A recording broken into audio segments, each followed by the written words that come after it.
ఇక్కడ ఇందిరాగాంధీ, రాహుల్ గాంధీ పక్కన గాంధీ ఎట్లా వచ్చింది సార్ వీళ్ళకి? ఇప్పుడు గాంధీని ఒక మహాత్ముడు, జాతిపిత, తొక్కలో పిత అని చెప్పి బాగా ఎస్టాబ్లిష్ చేశారు. సో ఆ గాంధీ పేరును వాడుకోవాలి కదా. ఓకే, అసలు వీళ్ళల్లో నీకు రాహుల్ గాంధీ హిందూ పెట్టయ్యాడయా? రాహుల్ గాంధీ నాయన హిందువు కాదు, రాజీవ్ గాంధీ హిందువా? మరి హిందువుగా నువ్వు ఎట్లా క్లెయిమ్ చేస్తావు? నీకు ఇందిరాగాంధీ భర్త ఎవరు? పార్సీ, ముస్లిం. అతను ఫిరోజ్ ఖాన్ ఎవరు? ముస్లిం.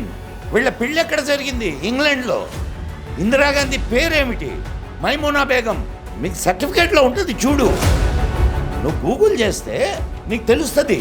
మళ్ళా భారతదేశపు హిందువుల కళ్ళు కప్పడానికి వాళ్ళని భారతదేశం తీసుకొని వచ్చి మళ్ళా ఇక్కడ హిందూ వివాహం అనేది చేయించి గాంధీ అనే పేరు తగిలించి హిందువుల్ని మోసం చేశారు.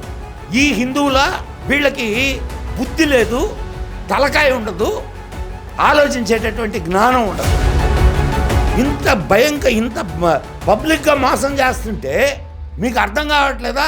హిందువుల కోసం వాళ్ళు హిందువులు కాదు అని ఇంకా వాళ్ళనే నమ్మి ఓట్లు వేస్తారు.